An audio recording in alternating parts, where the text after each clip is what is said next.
പശ്ചിമേഷ്യൻ യുദ്ധത്തിന് ഹമാസിനെ ഏറ്റവും കൂടുതൽ സപ്പോർട്ട് ചെയ്തവരാണ് ഹൂതികൾ. ഇസ്രയേലിന് ചെങ്കടൽ വഴിയുള്ള കപ്പൽ ഗതാഗതം വരെ നിർത്തിവെക്കേണ്ടി വന്നു. കൂടാതെ ഇസ്രയേലിനെ സപ്പോർട്ട് ചെയ്യുന്ന എല്ലാ രാജ്യങ്ങളുടെയും കപ്പലിനെ ആക്രമിക്കുമെന്നും ഹൂതികൾ പറഞ്ഞിരുന്നു. അതിനാൽ തന്നെ എല്ലാ രാജ്യങ്ങളും ചെങ്കടൽ വഴിയുള്ള ഗതാഗതം നിർത്തിവെച്ചിരുന്നു. എന്നാൽ ചൈനയുടെ മാത്രം കപ്പലുകൾ ചെങ്കടലിലൂടെ യാത്ര സുഗമമാക്കി. കൂടാതെ യൂറോപ്പിലേക്കും ഈ കപ്പലുകൾ എത്തുന്നുമുണ്ട്. മറ്റുള്ള കപ്പലുകളെല്ലാം ഹൂതികളുടെ ആക്രമണം പേടിച്ച് ഉലകം ചുറ്റി കപ്പലോടിക്കുമ്പോഴാണ് തന്ത്രപരമായി ഹൂതികളെ കയ്യിലെടുത്ത് ചൈന അവരുടെ കപ്പലുകൾ യൂറോപ്പിലേക്ക് ഇന്ധന നഷ്ടമില്ലാതെ കടത്തുന്നത്. യമനിലെ ഹൂതികൾ ചെങ്കടൽ വഴിയുള്ള കപ്പലുകൾ ആക്രമിക്കാൻ തുടങ്ങിയിട്ട് 2 കൊല്ലത്തിനു ശേഷമാണ് ചൈന അവരുടെ കാർ കപ്പലുകൾ ഇതുവഴി യാത്ര പുനരാരംഭിക്കുന്നത്. കഴിഞ്ഞ മാസം ചൈനയുടെ 14 കപ്പലുകളാണ് ചെങ്കടലിലൂടെയും സൂയിസ് കനാലിലൂടെയും യൂറോപ്പിലേക്ക് എത്തിയത്. അത്രയും തന്നെ കപ്പലുകൾ ജൂണിലും യാത്ര നടത്തി. അതേസമയം കഴിഞ്ഞ മാസം ഹൂതികൾ ഗ്രനേഡും ഡ്രോണുകളും ഉപയോഗിച്ച് 2 കപ്പലുകൾ ഇവിടെ മുക്കി. ഇതിനിടയിലാണ് ചൈനീസ് കപ്പലുകൾ സുഗമമായി യാത്ര നടത്തുന്നത്. രഹസ്യ കരാറുണ്ടാക്കിയാണ് സുഗമമായ യാത്ര ഇവിടെ ഉറപ്പുവരുത്തുന്നത് എന്നാണ് പലരും അനുമാനിക്കുന്നത്.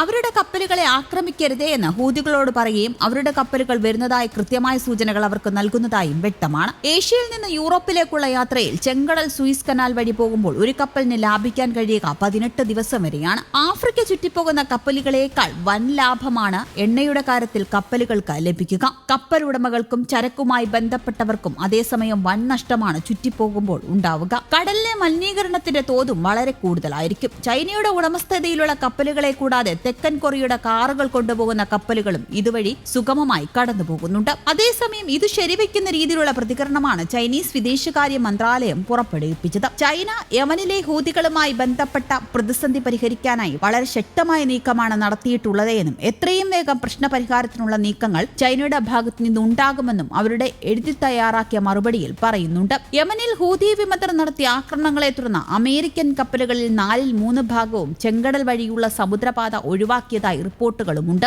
ഇപ്പോൾ കപ്പലുകളെല്ലാം തന്നെ മധ്യേഷ്യയിലെ പ്രധാന കപ്പൽ പാതയായി സൂയിസ് കനാൽ വഴിയുള്ള യാത്ര ഒഴിവാക്കി ആഫ്രിക്കയുടെ തെക്കേ അറ്റം വഴി സഞ്ചരിക്കാൻ നിർബന്ധിതരായെന്ന് അമേരിക്കൻ ദേശീയ സുരക്ഷാ ഉപദേഷ്ടാവ് ചൂണ്ടിക്കാണിച്ചിരുന്നു. പലസ്തീൻ ജനതയ്ക്ക് ഐക്യദാർഢ്യം പ്രഖ്യാപിച്ചുകൊണ്ട് ഹൂതി നേതാവ് അബ്ദുൾ മാലിക് അൽ ഹൂതി രംഗത്തെത്തുകയും ചെയ്തിരുന്നു. ഗാസ യുദ്ധം ആരംഭിച്ചത് തൊട്ടു പിന്നാലെ ഹൂതികൾ ചെങ്കടലിലെ കപ്പലുകൾക്ക് നേരെ മിസൈൽ ഡ്രോൺ ആക്രമണങ്ങൾ നടത്താൻ തുടങ്ങിയിട്ടുണ്ട്. ഇതിനാൽ തന്നെയാണ് പല കപ്പലുകളും ഇതുവഴിയുള്ള ഗതാഗതം നിർത്തിവച്ചിരിക്കുന്നത്. ചെങ്കടലിൽ കപ്പലുകൾക്ക് നേരെ ഹൂതികൾ ആക്രമണം നടത്തുന്ന സാഹചര്യത്തിൽ അമേരിക്കയും ഹൂതികളെ ആക്രമിക്കുകയും ചെയ്തിരുന്നു. ഹൂതികൾക്ക് നൽകുന്ന പിന്തുണ എത്രയും പെട്ടെന്ന് അവസാനിപ്പിക്കണമെന്ന് ഇറാനോടും ആവശ്യപ്പെട്ടിരുന്നു. ഹൂതികളെ പൂർണ്ണമായും ഇല്ലാതാക്കുന്നതുവരെ യുദ്ധം തുടരുമെന്നാണ് ട്രംപ് പറഞ്ഞിരുന്നത്. 1990കളുടെ അവസാനത്തിൽ സെയ്ദി ഷിയ വിഭാഗങ്ങൾക്ക് നേരെ നടന്ന വിവേചനങ്ങളുടെയും അടിച്ചമർത്തലിന്റെയും പ്രതികരണമെന്ന നിലയ്ക്കായിരുന്നു ഹൂതി പ്രസ്ഥാനം ആരംഭിച്ചത്. സ്ഥാപകനായ ഹുസൈൻ ബദ്രീൻ അൽ ഹൂദിയുടെ പേരിലാണ് പ്രസ്ഥാനം അറിയപ്പെട്ടത് തന്നെ. അൻസാർ അല്ലാഹു എന്ന പേരിൽ അറിയപ്പെടുന്ന പ്രസ്ഥാനം